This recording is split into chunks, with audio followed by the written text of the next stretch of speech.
Today we are going to have a look at Business Central's Edit in Excel, as this was Molly's favorite feature.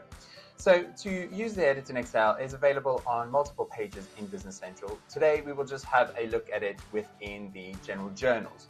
So if I'm in a general journal, I have some lines and entries on my journal. At the top right, I have what looks like a share icon, and I can go into the Edit in Excel.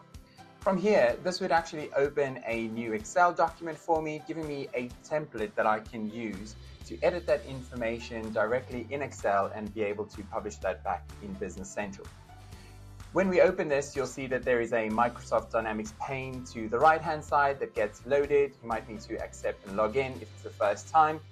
And you will then see that you have all the different fields that you can edit in the Excel and that are available in Business Central.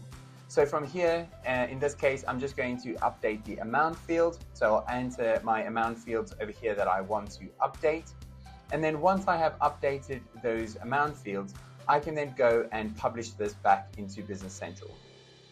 So by clicking on the publish field, that will go and publish that in Business Central. And if I refresh my page in Business Central, I have those new entries then available for me to view. Now, what a lot of people don't know is that you can actually change the design in Business Central to remove or add columns that you want to remove or add. So when I go into this design, you'll see that I have all the fields that are available, the ones that are being displayed already on my page, and I can add and remove those that are not relevant. So for example, if I don't want to have this bad date, I can click on that, hit remove, and that will then remove that from my particular Edit in Excel. So over here, I'm just going to quickly remove all the other fields that are unnecessary for me. And once I have done that, I can then click on Update, and this will then update that Excel template there for me. Now, once this is updated, obviously at this point now I have all the correct columns that I want to use. And what I would need to do is I just need to click refresh, so that refreshes all the data again from Business Central. And once I have done that, I can then add a new line. So in this case, I'm going to add a new line. So previously I updated some fields, but in this case, I'm going to actually create a new line.